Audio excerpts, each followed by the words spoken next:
வணக்கம் மாணவர்களே, இந்த வீடியோவில் என்ன பார்க்க போகிறோம் அப்படின்னா 7ஆம் வகுப்பு கணிதமில் பருவம் 3ல் இயல் 1 எண்ணியலில் பயிற்சி 1.3 இருக்கக்கூடிய கணக்குகள் தான் பார்க்க போகிறோம். வாங்க பார்க்கலாம்.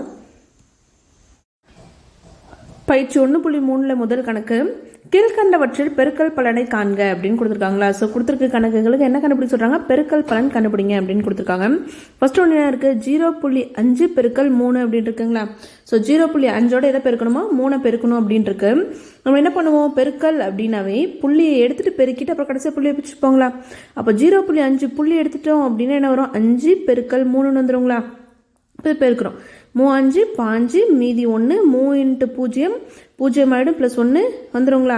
அப்போ என்ன ஆன்சர் கிடைக்குது, 15ன்னு கிடைக்குது.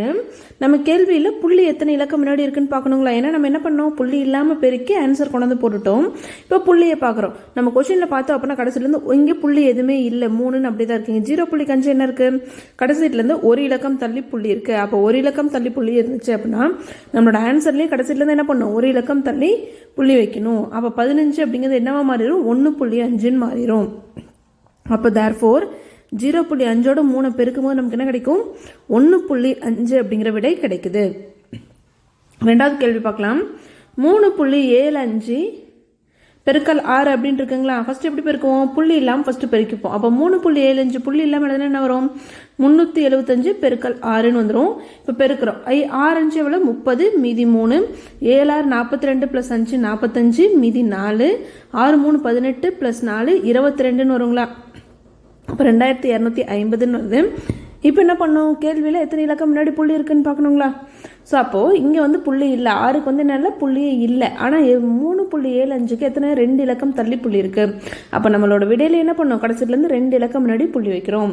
கேள்வியில் எத்தனை இலக்கம் தள்ளி நம்ம புள்ளி இல்லாமல் பெருக்கிக்கிட்டு கேள்வியில் எத்தனை இலக்கம் தள்ளி புள்ளி இருக்கோ அது புள்ளி வச்சுக்கிறோம். அப்போ தேர்ஃபோர் 3.75ஓட நம்ம 6 பெருக்கணும் அப்படின்னா 22.50 அப்படிங்கிற விடை கிடைக்குது. அடுத்து மூன்றாவது கேள்வி பார்க்கலாம். 50.2 பெருக்கல் 4ன்னு கொடுத்துருக்காங்களா. அப்போ என்ன பண்ணுவோம், ஃபஸ்ட்டு 50.2 பெருக்கல் 4 எழுதிப்போம். அடுத்து புள்ளி இல்லாமல் பிரிப்போங்களா. அப்போ 50.2 புள்ளி இல்லாமல் எழுதுனா வரும் 502 பெருக்கல் 4ன்னு வந்துடும். ஸோ 4 2 8 ஆகிடும், 4 0 0 ஆகிடும், 5 4 20 ஆகிடும். அப்போ என்ன கிடைக்குது, 2008 அப்படின்னு கிடைக்குது. அடுத்து என்ன பண்ணுவோம், கேள்வியில் எத்தனை இலக்கம் முன்னாடி புள்ளி இருக்குன்னு பார்க்கணுங்களா. ஸோ 50.2 கடைசியிலேருந்து ஒரு இலக்கம் முன்னாடி புள்ளி இருக்குது, 4ல் புள்ளியே இல்லை. அப்போ நம்ம விடையில் என்ன பண்ணோம், கடைசியிலேருந்து ஒரு இலக்கம் தள்ளி புள்ளி வைக்கிறோம். அப்போ 200.8 அப்படின்னு கிடைக்குது. அப்போ தேர்ஃபோர் 50.2ஓட 4 பெருக்கும் போது நமக்கு என்ன விடை கிடைக்குது, 200.8. ஸோ புள்ளி இல்லாமல் பெருக்கிக்கிட்டு கடைசி எத்தனை இலக்கம் முன்னாடி புள்ளி இருக்கோ அதை ஆன்சரில் வச்சிடறோம். அவ்வளோதான் வித்தியாசம். அடுத்து நாலாவது கேள்வி, 0.03 × 9 அப்படின்னு கொடுத்துருக்காங்களா. இப்போ ஃபஸ்ட்டு என்ன பண்ணுவோம், புள்ளி இல்லாமல் பெருக்கிப்போம். அப்போ புள்ளி இல்லாமல் எழுதுனா என்ன வரும், 0.03 × 9 வரும். 9 3 நமக்கு என்னது 27 மீதி 2 9 0 0 ஆகிடும், இந்த 2 0. அப்போ 0.27ன்னு கிடைக்குதுங்களா விடை. என்ன கிடைக்குது, 0.27 அப்படின்னு கிடைக்குது. ஸோ கொஸ்டினில் எத்தனை இலக்கம் முன்னாடி புள்ளி இருக்குது, இங்கே 2 இலக்கம் முன்னாடி புள்ளி இருக்குது. கடைசீட்லேருந்து தான் பார்க்கணும், கடைசீட்லேருந்து 2 இலக்கம் முன்னாடி புள்ளி இருக்குது. அப்போ நம்ம விடையில் என்ன பண்ணணும், கடைசிலேருந்து 2 இலக்கம் தள்ளி புள்ளி வைக்கிறோம். அப்போ 0.27ன்னு கிடைச்சிருது. அப்போ இதுலேருந்து என்ன சொல்லலாம், தேர்ஃபோர் 0.03ஓட நம்ம 9 பெருக்கும் போது 0.27 அப்படிங்கிற விடை கிடைக்குது.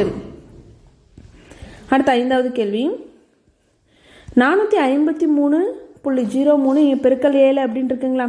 ஸோ ஃபஸ்ட்டு என்ன பண்ணோம், 453.03 பெருக்கல் 7 எழுதிக்கிறோம். அடுத்து என்ன பண்ணுவோம், புள்ளி இல்லாமல் பெருக்கிப்போங்களா. அப்போ புள்ளி இல்லாமல் எழுதணும் அப்படின்னா என்ன வரும், 45 303ன்னு வருங்களா, பெருக்கல் 7ன்னு வந்துடும். ஸோ 7 3 21 ஆகிடும், மீதி 2 7 0 0 ஆகிடும், இங்கே இருக்க 2 அப்படியே வந்துடும். 7 3 மறுபடியும் 21 மீதி 2 7 5 35 + 2 37 ஆகிடும், மீதி 3 7 4 என்ன 28 + 3 31 அப்படின்னு கிடைக்குங்களா. அப்போ என்ன விடை கிடைக்குது, 3 1 7 1 2 1ன்னு கிடைக்குதுங்களா. இது எப்படி புள்ளி இல்லாமல் எழுதும் போது. இப்போ நம்ம என்ன பண்ணோம், நம்மளோட கேள்வியில் எத்தனை இலக்கம் கடைசீட்லேருந்து எத்தனை இலக்கம் முன்னாடி புள்ளி இருக்குன்னு பார்க்கணுங்களா. ஸோ இங்கே பார்த்தோம் அப்படின்னா லாஸ்ட்லேருந்து 2 இலக்கம் முன்னாடி புள்ளி இருக்குது. அப்போ 2 இலக்கம் முன்னாடி புள்ளி இருந்துச்சு அப்படின்னா நம்ம விடையில் என்ன பண்ணோம், கடைசீட்லேருந்து 2 இலக்கம் முன்னாடி புள்ளி வைக்கிறோம். அப்போ 3171.21 அப்படின்னு கிடைக்கும். அப்போ தேர்ஃபோர் 453.03 நம்ம 7ஆல் பெருக்கணும் அப்படின்னா 3171.21 அப்படிங்கிற விடை கிடைக்குது. இதில் 4வது கேள்வி 4 பெருக்கல் 0.5 இருக்குங்களா. ஸோ அப்போ என்ன பண்ணுவோம், 4 பெருக்கல் 0.7 சாரி 5 இல்லை 0.7. அப்போ அது புள்ளி இல்லாமல் எழுதுனா என்ன வரும், 0.7ன்னு வருங்களா. இப்போ பெருக்கிறோம் 4 7 28 மீதி 2 4 0 0 ஆகிடும் 2 வந்துடுங்களா. ஸோ அப்போ என்ன கிடைக்குது 28 அப்படின்னு கிடைக்குது. நம்ம கொஷினில் என்ன இருக்குது, கடைசியிலேருந்து ஒரு இலக்கம் முன்னாடி புள்ளி இருக்குது. அப்போ விடையில் என்ன பண்ணணும், கடைசியிலேருந்து ஒரு இலக்கம் முன்னாடி புள்ளி இருக்குங்களா. அப்போ என்ன வந்துடும் அப்படின்னா 2.8ன்னு வந்துடும். அப்போ இதுலேருந்து என்ன சொல்லலாம், 4ஓட 0.7 பெருக்கணும் அப்படின்னா நம்மளோட விடை 2.8. ஸோ புள்ளி இல்லாமல் பெருக்கி கடைசியிலேருந்து எத்தனை இலக்கம் முன்னாடி புள்ளி இருக்குங்கிறத கொஷினில் எண்ணி என்ன பண்ணுறோம், ஆன்சரில் வச்சிடுறோம். எப்பயும் பெருக்கிற மாதிரியே தான் புள்ளியை மட்டும் நம்ம இங்கே பார்த்து வைக்கணும், எத்தனை இலக்கம் முன்னாடி இருக்குது அப்படிங்கிறத பார்த்து வைக்க போகிறோம். 2வது கேள்வி அடிப்பக்கம் 6.8 சென்டிமீட்டர் மற்றும் உயரம் 3.5 சென்டிமீட்டர் அடைவுடைய இணைக்கரத்தின் பரப்பளவை காண்க அப்படின்னு கொடுத்துட்டாங்களா. அடிப்பக்கம் அப்படின்னா நம்ம என்னென்ன எடுத்துப்போம், பி அப்படின்னு எடுத்துப்போம். பி வந்து எவ்வளோங்களா 6.8 சென்டிமீட்டருங்களா. மற்றும் உயரம் அப்படின்னா ஹெச்னு எடுத்துப்போங்களா. ஹச்சோட மதிப்பு என்னங்களா 3.5 சென்டிமீட்டர் அப்படின்னு கொடுத்துட்டாங்க. என்ன கேட்குறாங்க அப்படின்னா இணைக்கரத்தின் பரப்பளவு காண்க அப்படின்னு கொடுத்துட்டாங்க. அப்போது பியோட மதிப்பு 6.8 சென்டிமீட்டர்னு கேள்வியில் கொடுத்துருக்காங்க. பி அப்படிங்கிறது அடிப்பக்கம், உயரம் அப்படிங்கிறது ஹச்சோட மதிப்பு 3.5 சென்டிமீட்டர்னு கொடுத்துட்டாங்க. இப்போ என்ன கேட்குறாங்க அப்படின்னா இணைக்கரத்தின் பரப்பளவு கேட்குறாங்களா. நமக்கு ஃபார்முலா தெரியும். என்ன ஃபார்முலா அப்படின்னா இணைக்கரத்தின் பரப்பளவு, இணைக்கரத்தின் பரப்பளவு ஈக்குவல் டு அடிப்பக்கம் இன்ட்டு உயரம் பி இன்ட்டு ஹெச் சதுர அலகுகள் அப்படிங்கிறது நம்மளோட ஃபார்முலா. இப்போ பியோட மதிப்பு என்னது 6.8ன்னு கொடுத்துட்டாங்க. ஹச் உயரம் என்ன 3.5 சதுர அலகுகள் என்ன கொடுத்துருக்காங்க சென்டிமீட்டர்னு கொடுத்தனால அப்போ சதுர சென்டிமீட்டர்னு போட்டுக்கிறோம். அப்போ 6.8ஓட 3.5 பெருக்கினா என்ன ஆகிடும், இந்த இணைக்கரத்தினோட பரப்பு கிடச்சிரும். அப்போ புள்ளி இல்லாமல் எழுதுனா என்ன வரும், 6.8 புள்ளி இல்லாமல் தானே பெருக்கி கிடச்சி புள்ளி வைப்போம். ஸோ 6.8 புள்ளி இல்லாமல் எழுதுனா 68 ஆயிரும், 3.5 புள்ளி இல்லாமல் எழுதணும் அப்படின்னா 35 ஆயிருங்களா. ஸோ இதை பெருக்கிறோம் 8 40 ஆகிடும், மீதி 4 6 30 + 4 34 ஆகிடும். அடுத்து 3 போல் 8 3 24 மீதி 2 6 3 18 + 2 20ன்னு வந்துடுங்களா.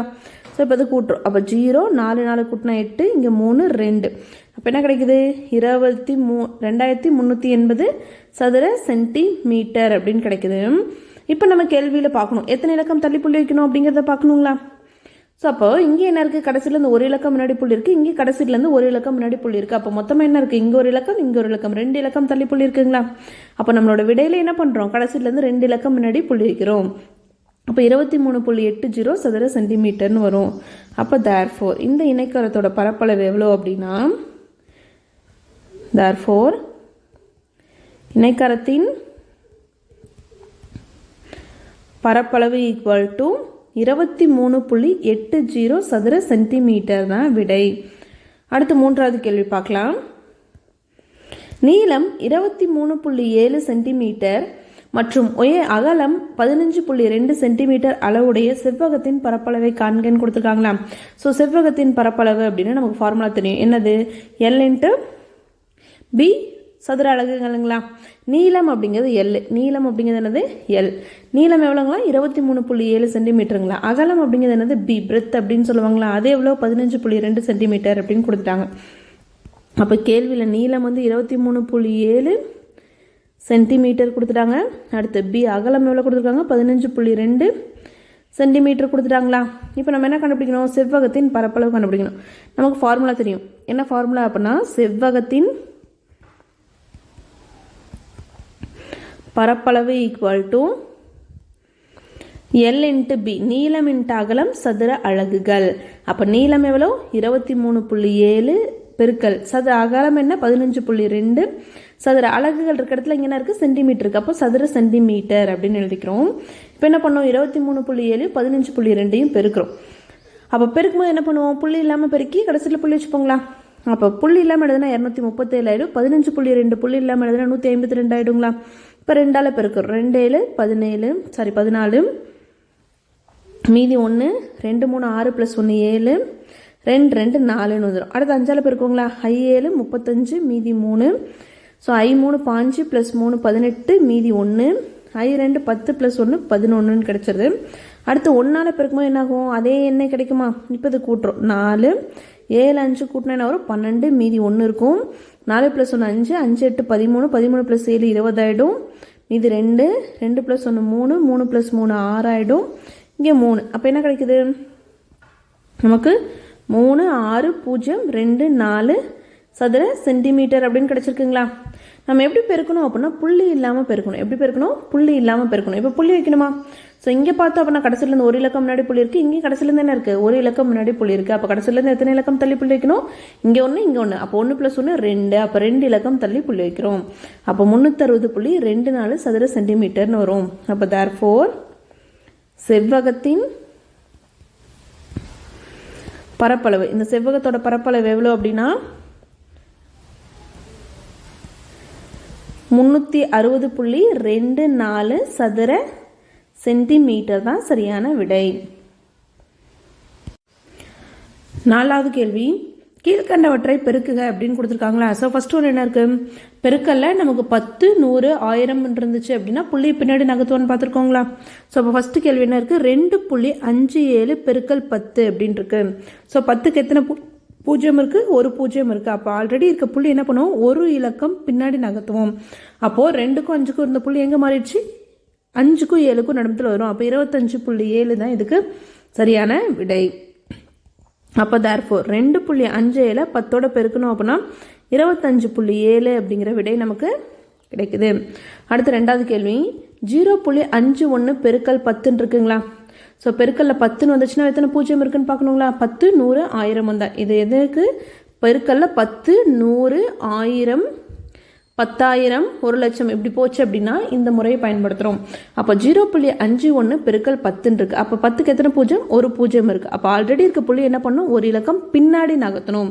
அப்படி நகர்த்தணும் அப்படின்னா என்ன ஆகும், ஸோ 0க்கும் 5க்கும் இருந்த புள்ளி 5க்கும் 1க்கும் நடுமத்தில் வந்துடும். அப்போ 5.1 அப்படிங்கிற விடை கிடைக்கும். அப்போ 0.51 10ஆல் பெருக்கும் போது 5.1 அப்படிங்கிற விடை நமக்கு கிடைக்குது. அடுத்து 3வது கேள்வி, 125.367 பெருக்கல் 100 அப்படின்னு இருக்குங்களா? ஸோ 100க்கு எத்தனை பூஜ்ஜியம் இருக்குது, 1 2 2 பூஜ்ஜியம் இருந்துச்சு அப்படின்னா 2 இலக்கம் பின்னாடி நகர்த்துவோங்களா? ஸோ 2 பூஜ்ஜியம் இருந்ததுன்னா என்ன பண்ணுவோம், 2 இலக்கம் நம்ம பின்னாடி நகர்த்துவோம். அப்போ புள்ளியை 2 இலக்கம் பின்னாடி, ஒரு இலக்கம் நகர்த்துனா 3க்கும் 6க்கும் நடுமத்தில் வரும். 2 இலக்கம் நகர்த்தணும் அப்படின்னா 6க்கும் 7க்கும் நடுமத்தில் வருங்களா? அப்போ என்ன ஆன்சர் கிடைக்குது, 12,536.7 அப்படின்னு கிடைக்குது. அப்போ therefore 125.367 நம்ம 100ஆல் பெருக்கும் போது 12,536.7ங்கிற விடை நமக்கு கிடைக்குது. அடுத்து 4வது கேள்வி, 34.51 பெருக்கல் 100 அப்படின்னு இருக்கு. ஸோ அப்போ 100க்கு எத்தனை பூஜ்ஜியம் இருக்குது, 2 பூஜ்ஜியம் இருக்குது. அப்போ இருக்க புள்ளி என்ன பண்ணுவோம், 2 இலக்கம் பின்னாடி நகர்த்தணும். ஒரு தடவை நகர்த்தணும் அப்படின்னா 5க்கும் 1க்கும் வரும். 2வது தடவை நகர்த்தினா 1க்கும் இங்கே எதுவுமே இல்லைன்னா பூஜ்ஜியம் போட்டுப்போங்களா? அப்போ புள்ளி எங்கே வரணும், 1க்கும் 0க்கும் நடுமத்தில் வரணும். அப்போ 3451.0 கிடைக்குது. அப்போ 34.51 நம்ம 100ஆல் பெருக்க முடியும் என்ன கிடைக்குது, 3451.0 கிடைக்குது. அடுத்த 5வது கேள்வி, 62.735 பெருக்கல் 100 அப்படின்னு இருக்குங்களா? ஸோ அப்போ பெருக்கல் 100ன்னு வந்துச்சு. அப்போ 100க்கு எத்தனை பூஜ்ஜியம் இருக்குது, 2 பூஜ்ஜியம் இருக்குது. அப்போ இங்கே இருக்க புள்ளி என்ன பண்ணும், 2 இலக்கம் நகர்த்தணுங்களா? ஒரு இலக்கம் நகர்த்தினா 7க்கும் 3க்கும் நடுமத்தில் வரும். 2 இலக்கம் நகர்த்தினா 3க்கும் 5க்கும் வருங்களா? ஸோ அப்போ 6273.5 அப்படின்னு கிடைக்குது. அப்போ 62.735 வந்து நம்ம 100ஆல் பெருக்கும் போது 6273.5 அப்படிங்கிற விடை கிடைக்குது. அடுத்த 4வது கேள்வி, 0.7 பெருக்கல் 10 அப்படின்னு இருக்கு. அப்போ 10க்கு எத்தனை பூஜ்ஜியம் இருக்குது, ஒரு பூஜ்ஜியம் இருக்குது. அப்போ இங்கே இருக்க புள்ளி ஒரு இலக்கம் பின்னாடி நகர்த்துவாங்களா? அப்போ இங்கே எது மேலே என்ன இருக்கும், 0 இருக்கிறதா அர்த்தம். அப்போ 07.0ன்னு கிடைச்சிரும். அப்போ 0.7 நம்ம 10ஆல் பெருக்கும் போது 07.0ன்னு கிடைக்குது. இந்த 07 புள்ளி எப்படி எழுதலாம் அப்படின்னா 7.0ன்னு எழுதலாம். ஸோ புள்ளிக்கு முன்னாடி 0 இருந்துச்சுன்னா என்னது, அதுக்கு மதிப்பு 7.0ன்னு சொல்லலாம், இல்லை 07.0ன்னு சொல்லலாம், இதை 7ன்னு சொல்லிக்கலாம். ஏன்னா பூஜ்ஜியத்துக்கு மதிப்பு கிடையாது. இப்போ 70 புள்ளின்னு இருந்துச்சு அப்படின்னா அது 70ன்னு மாறிடும். இது இப்போ 07 அப்படின்னா 7 ரூபாய் தான். அப்போ வெறும் 7ன்னு போட்டாலும் அது 7 ரூபாய் தான். புரியுதுங்களா? ஸோ 7க்கு பின்னாடி புள்ளி இருந்ததுன்னா அதை எடுத்துக்கணும். ஏன்னா அது 70ன்னு மீனிங் மாறிடும். அப்போ நம்ம இந்த பூஜ்ஜியத்தை எடுத்துட்டோம் அப்படின்னா 7ன்னு மாறிடும் இல்லையா? அப்படி பண்ணக்கூடாதுன்னா 7க்கு முன்னாடி புள்ளி இருந்துச்சு அப்படின்னா அது என்ன தான் அர்த்தம்? 07னாலும் 7னாலும் என்னது சேம் தான், ஒன்று தான். அதனால 7.0ன்னு போட்டுக்கலாம். 0க்கு மதிப்பு புள்ளிக்கு அப்புறம் தான் நமக்கு என்ன இருக்குது? 0 இருக்குது. அப்போ ஒன்றுமே இல்லை, 10ல் 1 இருக்குல்ல, அங்கே எதுவுமே இல்லை, 0ன்னு அர்த்தம். அப்போ 7ன்னு போட்டுக்கலாம். அடுத்து 7வது கேள்வி, 0.03 பெருக்கல் 100 அப்படின்ட்டு இருக்குங்களா? அப்போ 0.03 பெருக்கல் 100. 100க்கு எத்தனை பூஜ்ஜியம் இருக்குது? 1 2 பூஜ்ஜியம் இருக்குது. அப்போ 2 பூஜ்ஜியம் வந்து என்ன பண்ணும்? 2 இலக்கம் நகர்த்தணுங்களா? 1 தடவை நகர்த்தணும் அப்படின்னா 0க்கும் 3க்கும் நடத்துல வரும். 2 தடவைனா 3க்கும், இங்கே எதுவுமே இல்லைன்னா என்னது? 0. அப்போ 003.0 அப்படின்னு கிடைக்கும். இது என்னென்னு சொல்லலாம்? 003 அப்படின்னா 3ன்னு தான் அதோட மதிப்பு. அப்போ 0.03ஓட நம்ம 100 பெருக்கணும் அப்படின்னா நமக்கு 3 அப்படிங்கிற விடை கிடைக்குது. அடுத்து 8வது கேள்வி, 0.4 1000 பெருக்கிறோம். 0.4 இதோட பெருக்கிறோம், 1000 பெருக்கிறோம். சரிங்க, 0.4 பெருக்கல் 1000ங்களா? அப்போது 1000க்கு எத்தனை பூஜ்ஜியம் இருக்குது? 1 2 3 பூஜ்ஜியம் இருக்குது. அப்போ என்ன பண்ணும்? 3 இலக்கம் பின்னாடி புள்ளி நகர்த்தணுங்களா? ஒரு இலக்கம் நகர்த்தணும் அப்படின்னா 4க்கு பக்கத்தில் எதுவுமே 0 ஆகிடும். 2 நகர்த்தணும் அப்படின்னா 0க்கும் 0க்கும், 3 நகர்த்தணும் அப்படின்னா 0க்கும் 0க்குங்களா? அப்போ 0.400.0ன்னு வருங்களா? ஸோ இங்கே போடுறேன் பாருங்கள், 0.4ன்னு இருக்குது. ஒரு இலக்கம் நகர்த்துறோம், இங்கே எதுவுமே இல்லை. அப்போ 0. 2 இலக்கம் நகர்த்துறோம், அப்போ இங்கே 0. 3 இலக்கம் நகர்த்துறோம், அப்போ இங்கேயும் 0. அப்போ என்ன வருது? 400.0 அப்படின்னு வருதுங்களா? அப்போ 400.0 400ன்னு எடுத்துக்கலாங்களா? அப்போ therefore 0.4ஓட நம்ம 1000 பெருக்கணும் அப்படின்னா நம்மளோட விடை 400ங்கிறது தான் சரியான விடை. இந்த வீடியோவில் உங்களுக்கு எதாவது டவுட் இருந்துச்சு அப்படின்னா கமெண்ட்டில் கேளுங்க. தேங்க்ஸ் ஃபார் வாட்சிங்.